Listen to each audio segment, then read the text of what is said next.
بسم اللہ والحمد للہ والصلاة والسلام علی رسول اللہ اما بعد۔ معزز سامعین کرام، گزشتہ درس میں اعوذ باللہ من الشیطان الرجیم اور بسم اللہ الرحمن الرحیم کے متعلق تفسیر بیان کی گئی۔ آج سورہ فاتحہ کی پہلی آیت الحمدللہ رب العالمین کے پہلے جز الحمدللہ کے متعلق ہم سنیں گے۔ حضرات مفسرین کرام نے اس آیت کریمہ کے تحت بہت ہی خوب مواد جمع فرمایا ہے۔ اللہ تعالیٰ کی تعریف کے متعلق بڑی اچھی باتیں بیان کی ہے۔ تمام مفسرین حضرات کو اللہ تعالیٰ جزائے خیر عطا فرمائے، انہیں جنت الفردوس میں اعلیٰ مقام عطا فرمائے۔ آج کے سورہ فاتحہ کی پہلی آیت الحمدللہ کے متعلق ہمارے درس کے موضوعات ہیں۔ آیت مع ترجمہ، تمہید، حمد کی تعریف، حمد کی تفسیر اقوال سلف سے، الحمدللہ کے معنی اور اس کی تفسیر، دعا مانگنے کا طریقہ، زندگی کے ہر عمل میں اللہ تعالیٰ کی حمد، انسان میں حمد کا فطری جذبہ، اور آخر میں فوائد درس۔ الحمدللہ رب العالمین، یہ پہلی آیت ہے جس کا ترجمہ ہے تمام تعریفیں اس اللہ کے لیے ہیں جو تمام جہانوں کا پروردگار ہے۔ معزز سامعین کرام، سب تعریفیں عمدہ سے عمدہ، اول سے آخر تک جو ہوئی ہیں اور جو ہوں گی خدا ہی کو لائق ہیں، کیونکہ ہر نعمت اور ہر چیز کا پیدا کرنے والا اور عطا کرنے والا وہی ہے، خواہ بلا واسطہ عطا فرمائے یا باواسطہ۔ جیسے دھوپ کی وجہ سے اگر کسی کو حرارت یا نور پہنچے تو حقیقت میں آفتاب کا فیض ہے۔ حمد کی تعریف، الحمد کسی اختیاری خوبی پر زبان سے تعریف کرنے کو حمد کہتے ہیں، خواہ نعمت کی خصوصیت ہو یا نہ ہو۔ رسول خدا صلی اللہ علیہ وسلم نے فرمایا ہے الحمد رأس الشکر، کہ حمد شکر کی اصل ہے۔ ما شکر اللہ عبد اللہ یحمدہ، جس شخص نے خدا کی حمد نہ کی اس نے ذرا بھی شکر ادا نہ کیا۔ حمد کی تفسیر اقوال سلف سے، حضرت عمر رضی اللہ تعالیٰ عنہ نے ایک مرتبہ فرمایا کہ سبحان اللہ اور لا الہ الا اللہ، اور بعض روایتوں میں ہے کہ اللہ اکبر کو تو ہم جانتے ہیں لیکن یہ الحمدللہ کا کیا مطلب؟ حضرت علی رضی اللہ تعالیٰ عنہ نے جواب دیا کہ اس کلمے کو اللہ تعالیٰ نے اپنے لیے پسند فرما لیا ہے، اور بعض روایتوں میں ہے کہ اس کا کہنا اللہ کو بھلا لگتا ہے، یعنی الحمدللہ کہنا اللہ کو پسند ہے۔ ابن عباس رضی اللہ تعالیٰ عنہ فرماتے ہیں یہ کلمہ شکر ہے۔ اس کے جواب میں اللہ تعالیٰ فرماتا ہے کہ میرے بندے نے میرا شکر کیا۔ اس کلمے میں شکر کے علاوہ اس کی نعمتوں، ہدایتوں اور احسان وغیرہ کا اقرار بھی ہے۔ کعب احبار کا قول ہے کہ یہ کلمہ اللہ تعالیٰ کی ثنا یعنی تعریف ہے۔ ضحاک کہتے ہیں کہ یہ اللہ کی چادر ہے۔ ایک حدیث میں بھی ایسا ہی رسول کریم صلی اللہ علیہ وسلم فرماتے ہیں جب تم الحمدللہ رب العالمین کہہ لوگے تو تم اللہ تعالیٰ کا شکر ادا کر لوگے، اب اللہ تعالیٰ تمہیں برکت دے گا۔ اسود بن سری ایک مرتبہ حضور صلی اللہ علیہ وسلم کی خدمت میں عرض کرتے ہیں کہ میں نے ذات باری تعالیٰ کی حمد میں چند اشعار کہے ہیں، اگر اجازت ہو تو سناؤں؟ فرمایا اللہ تعالیٰ کو اپنی حمد بہت پسند ہے۔ ترمذی، نسائی اور ابن ماجہ میں حضرت جابر بن عبداللہ رضی اللہ تعالیٰ عنہ سے روایت ہے رسول اللہ صلی اللہ علیہ وسلم نے فرمایا کہ افضل الذکر لا الہ الا اللہ اور افضل الدعاء الحمدللہ ہے۔ امام ترمذی نے اس حدیث کو حسن غریب کہا ہے۔ فرماتے ہیں اگر میری امت میں سے کسی کو اللہ تعالیٰ تمام دنیا دے دے اور وہ صرف الحمدللہ کہے تو یہ کلمہ ساری دنیا سے افضل ہوگا۔ الحمدللہ کے معنی اور اس کی تفسیر۔ الحمدللہ کے معنی یہ ہیں کہ سب تعریفیں اللہ ہی کے لیے ہیں، یعنی دنیا میں جہاں کہیں کسی چیز کی تعریف کی جاتی ہے وہ در حقیقت اللہ تعالیٰ ہی کی تعریف ہے، کیونکہ اس جہان رنگ و بو میں جہاں ہزاروں حسین مناظر، لاکھوں دلکش نظارے، کروڑوں نفع بخش چیزیں انسان کے دامن دل کو ہر وقت اپنی طرف کھینچتی رہتی ہیں اور اپنی تعریف پر مجبور کرتی ہے، اگر ذرا نظر کو گہرا کیا جائے تو ان سب چیزوں کے پردے میں ایک ہی دست قدرت کار فرما نظر آتا ہے، اور دنیا میں جہاں کہیں کسی چیز کی تعریف کی جاتی ہے اس کی حقیقت اس سے زیادہ نہیں، جیسے کسی نقش و نگار یا تصویر کی یا کسی صنعت کی تعریف کی جائے کہ یہ سب تعریفیں در حقیقت نقاش اور مصور کی یا صناع کی ہوتی ہیں۔ اس جملے نے کثرتوں کے تلاطم میں پھنسے ہوئے انسانوں کے سامنے ایک حقیقت کا دروازہ کھول کر یہ دکھلا دیا کہ یہ ساری کثرتیں ایک ہی وحدت سے مربوط ہیں اور ساری تعریفیں در حقیقت اسی ایک قادر مطلق کی ہیں۔ ان کو کسی دوسرے کی تعریف سمجھنا نظر و بصیرت کی کوتاہی ہے، اور یہ ظاہر ہے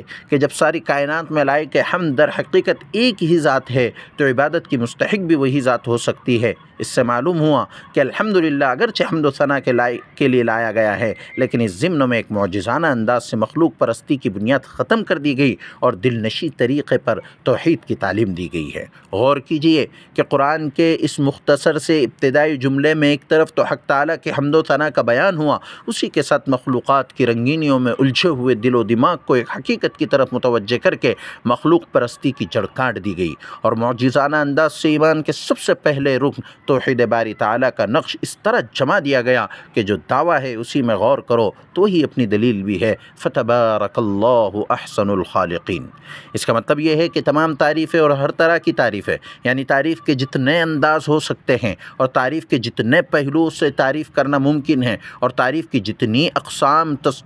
تصور کی جا سکتی ہے اور تعریف کی جتنی اقسام تصور کی جا سکتی ہیں اور تعریف کے لیے جتنے خوبصورت الفاظ اہل لغت نے وضع کیے ہیں اور تعریف کی جتنی کیفیتیں آج تک اہل دل نے محسوس کی ہے، اہل لغت، اہل درد اور اہل دل کا یہ سارا سرمایہ صرف اللہ کی بارگاہ کے لیے ہے، اس وسعت کے ساتھ کوئی اس میں شریک نہیں ہے۔ معزز سامعین اکرام،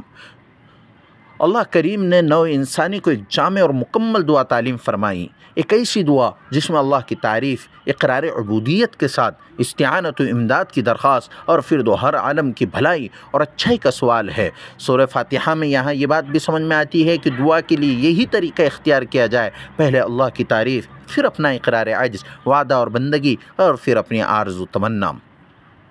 تعوذ و تسمیہ کے بعد انسان سب سے پہلے یہ اقرار کرتا ہے کہ جو کمالات اور ساری خوبیاں اللہ ہی کے لیے ہیں، حسن و جمال ہو یا جاہ و جلال، قوت و طاقت ہو یا علم و ہنر، جہاں بھی جس چیز کی خوبی بیان ہوگی وہ دراصل تصویر کی وساطت سے صحیح تعریف تو مصور کی ہی ہوگی، کیونکہ اللہ رب العالمین تمام کائنات کو تمام کمالات عطا کرنے والا ہے۔ اس کائنات کا نظام ربوبیت اس قدر جامع ہے کہ ساری مخلوق بیک وقت ایسے مستفید ہو رہی ہے گویا یہ سارا کارخانہ اسی ایک کے لیے کام کر رہا ہے۔ اس نے مخلوق کو نہ صرف وجود عطا فرمایا بلکہ اس کی تعمیر و بقا اور اصلاح کے طور و طریقے بھی تعلیم فرما دیے، اور پھر ساری مخلوق کو اس کی ضروریات کا ادراک بخشا، ساتھ ہی تکمیل ضرورت کے اسباب مہیا فرمائے۔ اس کارخانہ حیات کو تعمیر ہی اس انداز سے فرمایا کہ جہاں شاہی محلات کو سورج سے روشن کیا وہاں غریب کا جھوپڑا بھی اسی سے منور ہے، جہاں باغات میں پھل پک رہے ہیں وہاں چیونٹی کے انڈے بھی سینچے جا رہے ہیں۔ یہ ہوا، یہ روشنی، یہ بارش، یہ پانی، موسم کا تغیر و تبدل اور دن رات کی آمد و رفت بیک وقت ساری مخلوق کو متاثر کرتی،